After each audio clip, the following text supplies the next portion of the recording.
ಬಹಳ ಮುಖ್ಯವಾಗಿ ಪರಮಾಣು ಯುದ್ಧದ ಭೀತಿ ಎದುರಾಗಿದೆ ಮಧ್ಯಪ್ರಾಚ್ಯದಲ್ಲಿ. ಯಾಕಂದರೆ ಡೂಮ್ಸ್ ಡೇ ಮಿಸೈಲನ್ನು ಪರೀಕ್ಷೆ ಮಾಡಿದೆ, ಬ್ಯಾಲಿಸ್ಟಿಕ್ ಮಿಸೈಲನ್ನು ಪರೀಕ್ಷೆ ನಡೆಸಿದೆ ಅಮೆರಿಕ.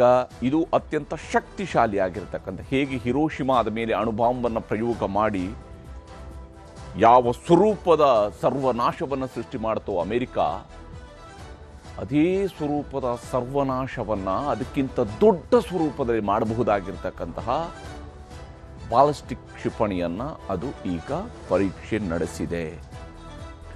ಇದು ಒಂದು ಭಾಗ. ಆದರೆ ಇರಾನ್ ಪ್ರತ್ಯುತ್ತರ ಕೊಡುತ್ತಿರುವಂತಹ ರೀತಿಯೂ ಕೂಡ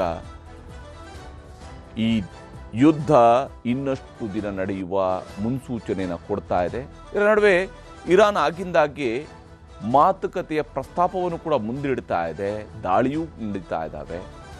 ಯಾವ ಸ್ವರೂಪದಲ್ಲಿ ಮಧ್ಯಪ್ರಾಚ್ಯದ ಪರಿಸ್ಥಿತಿ ಇದೆ, ಭಾರತ ಇದಕ್ಕೆ ಹೇಗೆ ಪ್ರತಿಕ್ರಿಯಿಸ್ತಾ ಇದೆ ಅನ್ನೋದನ್ನು ಈ ವರದಿಯಲ್ಲಿ ತೋರಿಸ್ತೀನಿ.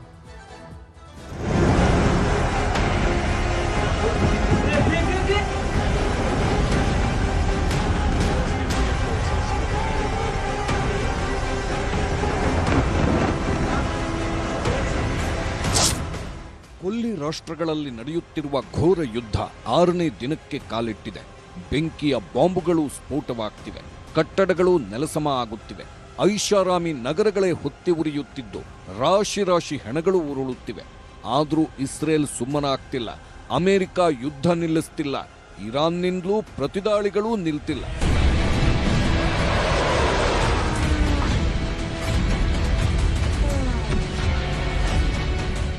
ಇರಾನ್ ದೇಶದ ಉರ್ಮಿಯಾ ನಗರದ ಮೇಲೆ ಅಮೆರಿಕ ಮತ್ತು ಇಸ್ರೇಲ್ ಕ್ಷಿಪಣಿ ದಾಳಿ ಮಾಡಿವೆ. ಸರಣಿ ಸ್ಫೋಟಕ್ಕೆ ಹೆಚ್ಚು ಕಡಿಮೆ ಒಂದೇ ಜಾಗದಲ್ಲಿ 10 ಕಟ್ಟಡಗಳು ನೆಲಕಚ್ಚಿವೆ. ಭಾರತೀಯ ವಿದ್ಯಾರ್ಥಿಗಳು ವಿಡಿಯೋವನ್ನ ರೆಕಾರ್ಡ್ ಮಾಡಿದ್ದಾರೆ.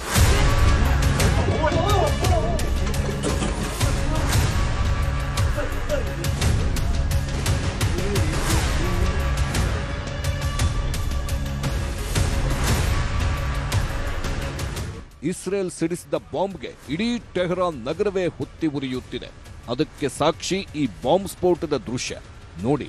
ಹೇಗೆ ಕ್ಷಣಾರ್ಧದಲ್ಲಿ ಇಡೀ ನಗರವೇ ಸ್ಮಶಾನವಾಗಿ ಹೋಯ್ತಂತ.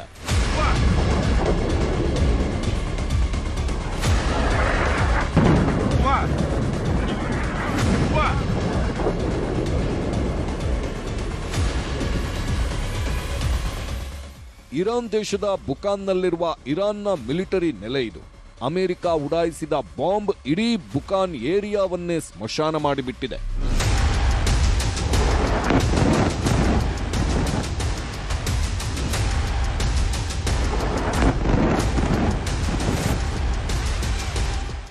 ಅಮೆರಿಕ ಮತ್ತು ಇಸ್ರೇಲ್ ಪಶ್ಚಿಮ ಟೆಹರಾನ್ ಮೇಲೆ ನಡೆಸಿದ ಬೃಹತ್ ವೈಮಾನಿಕ ದಾಳಿಯ ದೃಶ್ಯಗಳಿವು.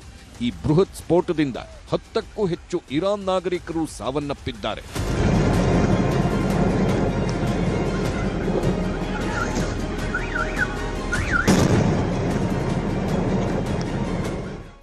ಟೆಹರಾನ್ನಲ್ಲಿರುವ ಆಜಾದಿ ಫುಟ್ಬಾಲ್ ಕ್ರೀಡಾಂಗಣ ಇದು. ಅತ್ಯದ್ಭುತ ವಾಸ್ತುಶಿಲ್ಪದ ಮೇರುಕೃತಿಯ ಈ ಫುಟ್ಬಾಲ್ ಮೈದಾನ ಅಮೆರಿಕ ಇಸ್ರೇಲಿ ದಾಳಿಗಳಲ್ಲಿ ಸಂಪೂರ್ಣವಾಗಿ ನಾಶವಾಗಿದೆ.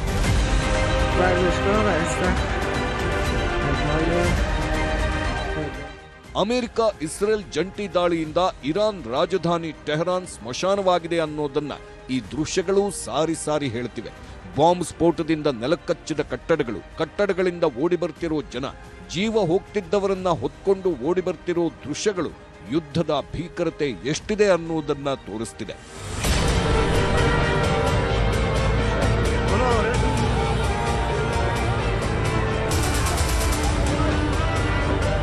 ಇಸ್ರೇಲ್ ಅಮೆರಿಕ ನಡೆಸಿದ ಜಂಟಿ ದಾಳಿಗೆ ಟೆಹರಾನ್ನಲ್ಲಿರುವ ವಿಮಾನ ನಿಲ್ದಾಣವೇ ಸರ್ವನಾಶವಾಗಿದೆ ಅಂತ ಅಮೆರಿಕ ವಿಡಿಯೋ ರಿಲೀಸ್ ಮಾಡಿದೆ. ಇನ್ನು ಮುಂದೆ ಇರಾನ್ ಆಟ ನಡೆಯಲ್ಲ ಅಂತ ಅಮೆರಿಕ ವಿಡಿಯೋ ಮೂಲಕ ಸಂದೇಶ ಕಳಿಸಿದೆ. ಈ ವಿಡಿಯೋವನ್ನ ಅಮೆರಿಕ ಹಂಚಿಕೊಂಡ ಬೆನ್ನಲ್ಲೇ ಅಜರ್ಬೈಜಾನ್ನ ನಕ್ಚಿವಾನ್ ಅಂತಾರಾಷ್ಟ್ರೀಯ ವಿಮಾನ ನಿಲ್ದಾಣಕ್ಕೆ ಇರಾನ್ ಡ್ರೋನ್ಗಳು ಅಪ್ಪಳಿಸಿವೆ. ಅಮೆರಿಕ ವಾಯುನೆಲೆಗೆ ನೆರವು ಕೊಟ್ಟಿದ್ದಕ್ಕೆ ನಕ್ಚಿವಾನ್ ಅಂತಾರಾಷ್ಟ್ರೀಯ ವಿಮಾನ ನಿಲ್ದಾಣವನ್ನ ಇರಾನ್ ಧ್ವಂಸ ಮಾಡಿದೆ. ಒಂದು ಡ್ರೋನ್ ಬಾಂಬ್ ವಿಮಾನ ನಿಲ್ದಾಣದ ಟರ್ಮಿನಲ್ ಕಟ್ಟಡಕ್ಕೆ ಅಪ್ಪಳಿಸಿದ್ರೆ, ಇನ್ನೊಂದು ಡ್ರೋನ್ ಏರ್ಪೋರ್ಟ್ ಹೊರಗಿದ್ದ ಶಾಲಾ ಕಟ್ಟಡದ ಬಳಿ ಅಪ್ಪಳಿಸಿದೆ.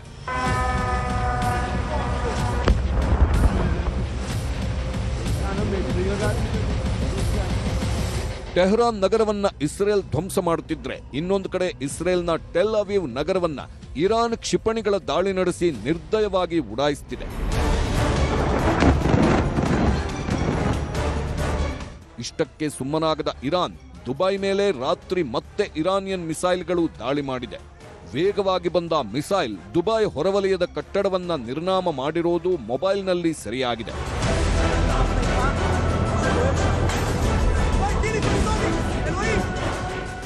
ನಿನ್ನೆಯಷ್ಟೇ ಇರಾನ್ ಹತ್ರತ್ರ 1,000 ಕಿಲೋಮೀಟರ್ ದೂರದಲ್ಲಿದ್ದ ಅಮೆರಿಕ ನೌಕಾಪಡೆಯ ಜಲಾಂತರ್ಗಾಮಿ ಹಡಗನ್ನ ಸರ್ವನಾಶ ಮಾಡಿತ್ತು. ಈಗ ಇರಾನ್ ಮಿಲಿಟರಿ ಪಡೆ ಅಮೆರಿಕ ಯುದ್ಧ ನೌಕೆ ಹೊತ್ತಿ ಉರಿಯೋ ವಿಡಿಯೋವನ್ನ ರಿಲೀಸ್ ಮಾಡಿ ಎಚ್ಚರಿಕೆ ನೀಡಿದೆ.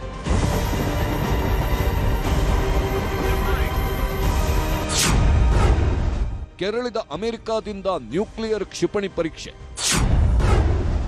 ಇರಾನ್ಗೆ ಕ್ಲಿಯರ್ ದಾಳಿ ಎಚ್ಚರಿಕೆ ರವಾನಿಸಿದ ಟ್ರಂಪ್.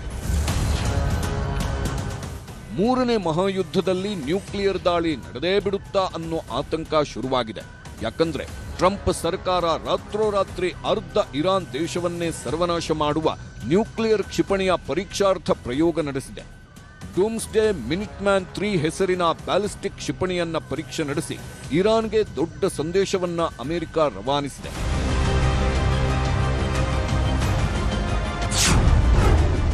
ಡೂಮ್ಸ್ಡೇ ಹೆಸರಿನ ಮಿನಿಟ್ಮ್ಯಾನ್ 3 ಖಂಡಾಂತರ ಕ್ಷಿಪಣಿ ಇದು. ಅಮೆರಿಕಾದಲ್ಲಿರುವ ಮಿನಿಟ್ಮ್ಯಾನ್ 3 ಪರಮಾಣು ಖಂಡಾಂತರ ಸಮರ್ಥ ಮಿಸೈಲ್ ಇದಾಗಿದ್ದು ಕ್ಯಾಲಿಫೋರ್ನಿಯಾದ ವ್ಯಾಂಡನ್ಬರ್ಗ್ ನೆಲೆಯಿಂದ ಅಮೆರಿಕ ರಾತ್ರಿ ಟೆಸ್ಟ್ ನಡೆಸಿದೆ. ಈ ಮಿನಿಟ್ಮ್ಯಾನ್ ನ್ಯೂಕ್ಲಿಯರ್ ಶಕ್ತಿ ಎಷ್ಟಿದೆ ಅಂದ್ರೆ 1945ರಲ್ಲಿ ಜಪಾನ್ನ ಹಿರೋಶಿಮಾ ಮೇಲೆ ಅಮೆರಿಕ ನ್ಯೂಕ್ಲಿಯರ್ ಬಾಂಬ್ ಹಾಕಿತ್ತು. ಅವತ್ತು ಹಿರೋಶಿಮಾದಲ್ಲಿ 1,60,000 ಜನರನ್ನ ಅಣುಬಾಂಬ್ ಬಲಿ ಪಡೆದಿತ್ತು. ಅದಕ್ಕಿಂತ 20 ಪಟ್ಟು ಶಕ್ತಿಶಾಲಿ ಈಗ ಅಮೆರಿಕ ಪ್ರಯೋಗಿಸಿರುವ ಮಿನಿಟ್ಮ್ಯಾನ್ 3 ಖಂಡಾಂತರ ಕ್ಷಿಪಣಿ. 5,000 ಕಿಲೋಮೀಟರ್ ದೂರದಿಂದಲೂ ನಿರ್ದಿಷ್ಟ ಗುರಿ ಮುಟ್ಟುವ ಸಾಮರ್ಥ್ಯ ಇದಕ್ಕಿದೆ. ಇಂಥ ಡೂಮ್ಸ್ಡೇ ಮಿನಿಟ್ಮ್ಯಾನ್ 3 ಖಂಡಾಂತರ ಕ್ಷಿಪಣಿಯನ್ನ ಅಮೆರಿಕ ಟೆಸ್ಟಿಂಗ್ ಮಾಡಿದೆ. ಕಳೆದ ವರ್ಷವೇ ಈ ನ್ಯೂಕ್ಲಿಯರ್ ಟೆಸ್ಟಿಂಗ್ಗೆ ಟ್ರಂಪ್ ಅನುಮೋದಿಸಿದ್ರು. ಈಗ ಇರಾನ್ ಮೇಲೆ ದಾಳಿ ಮಾಡುತ್ತಿರೋವಾಗಲೇ ಅಮೆರಿಕ ಪರೀಕ್ಷಾರ್ಥ ಪ್ರಯೋಗ ನಡೆಸಿ ಇರಾನ್ಗೆ ಕಟು ಸಂದೇಶ ರವಾನಿಸಿರೋದು ಆತಂಕ ಹೆಚ್ಚಿಸಿದೆ. ಅಮೆರಿಕ ನ್ಯೂಕ್ಲಿಯರ್ ಬೆದರಿಕೆಗೆ ಬೆಚ್ಚಿಬಿದ್ದ ಇರಾನ್. ಅಮೆರಿಕ ಒಪ್ಪಿದ್ರೆ ಸಂಧಾನಕ್ಕೆ ಸಿದ್ಧ ಅಂತಿದೆ ಇರಾನ್. ಯಾವಾಗ ಅಮೆರಿಕ ನ್ಯೂಕ್ಲಿಯರ್ ಟೆಸ್ಟ್ ನಡೆಸಿ ಇರಾನ್ಗೆ ಎಚ್ಚರಿಕೆ ರವಾನಿಸಿತೋ ಆ ಕ್ಷಣವೇ ಇರಾನ್ ಅಮೆರಿಕ ಜೊತೆ ಸಂಧಾನಕ್ಕೆ ಸಿದ್ಧ ಅಂದಿದೆ. ಅಮೆರಿಕ ಬಯಸುವಂತೆ ಪರಮಾಣು ಒಪ್ಪಂದಕ್ಕೆ ನಾವು ರೆಡಿ ಅಂತ ಈಗ ಇರಾನ್ ರಕ್ಷಣಾ ಸಚಿವ ಸೈಯದ್ ಅಬ್ಬಾಸ್ ಅಗಾರ್ಚಿ ಎಕ್ಸ್ನಲ್ಲಿ ಷರತ್ತುಬದ್ಧ ಪೋಸ್ಟ್ ಹಾಕಿದ್ದಾರೆ. ಅಮೆರಿಕ ನಮಗೆ ತೃಪ್ತಿದಾಯಕ ಪರ್ಯಾಯ ವ್ಯವಸ್ಥೆ ಒದಗಿಸಿದ್ರೆ ಮಾತ್ರ ನಾವು ನಮ್ಮ ಪರಮಾಣು ಕಾರ್ಯಕ್ರಮವನ್ನ ತ್ಯಜಿಸಲು ಸಿದ್ಧ ಅಂತ ಸೈಯದ್ ಅಬ್ಬಾಸ್ ಪೋಸ್ಟ್ ಹಾಕಿದ್ದಾರೆ. ಘೋರ ಯುದ್ಧ 6ನೇ ದಿನಕ್ಕೆ ಕಾಲಿಟ್ಟಿರುವ ಮಧ್ಯೆ ಇರಾನ್ ಈ ಸ್ಪಷ್ಟೀಕರಣ ಬಂದಿದೆ. ಆದರೆ ಡೊನಾಲ್ಡ್ ಟ್ರಂಪ್ ಸರ್ಕಾರ ಇರಾನ್ ಸಂಧಾನಕ್ಕೆ ಕ್ಯಾರೆ ಅಂದಿಲ್ಲ. ಬದಲಿಗೆ ಉಕ್ರೇನ್ನಿಂದಲೂ ಇಸ್ರೇಲ್ಗೆ ಹೆಚ್ಚುವರಿ ಮಿಲಿಟರಿ ಪಡೆಗಳನ್ನು ರವಾನಿಸಲು ಝೆಲೆನ್ಸ್ಕಿಗೆ ಸೂಚಿಸಿದ್ದಾರೆ. ಝೆಲೆನ್ಸ್ಕಿನೂ ಟ್ರಂಪ್ ಹೇಳಿದಂತೆ ಇರಾನ್ ವಿರುದ್ಧ ಮಿಲಿಟರಿ ಶಸ್ತ್ರಾಸ್ತ್ರಗಳನ್ನು ರವಾನಿಸಿದೆ.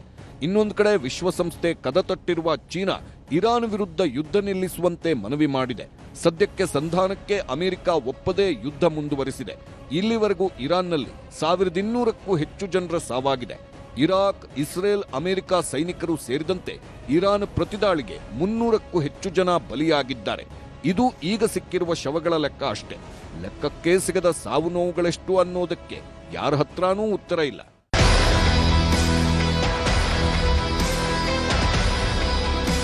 ಅಯಾತೊಲ್ಲಾ ಖಮೇನಿ ಸಾವಿಗೆ ನವದೆಹಲಿಯಲ್ಲಿ ಸಂತಾಪ ಸೂಚಕ ಸಭೆ ನಡೆಯಿತು.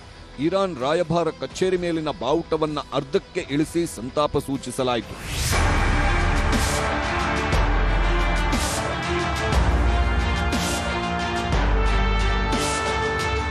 ರಾಯಭಾರ ಕಚೇರಿಯಲ್ಲಿರುವ ಸಂತಾಪ ಸೂಚಕ ಪುಸ್ತಕದಲ್ಲಿ ಸಹಿ ಮಾಡಿದ ವಿದೇಶಾಂಗ ಕಾರ್ಯದರ್ಶಿ ವಿಕ್ರಮ್ ಮಿಸ್ರಿ ಭಾರತದ ಪರವಾಗಿ ಸಂತಾಪ ಸೂಚಿಸಿದ್ದು.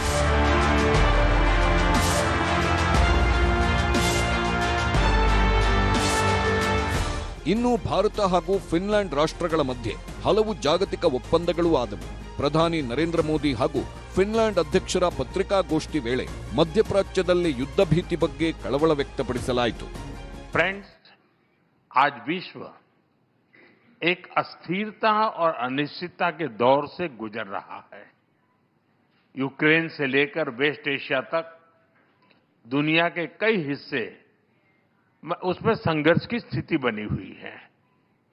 ऐसे ग्लोबल एनवायरनमेंट में भारत और यूरोप दुनिया की दो बड़ी डिप्लोमेटिक पावर्स अपने संबंधों के सुनहरे दौर में प्रवेश कर रहे हैं।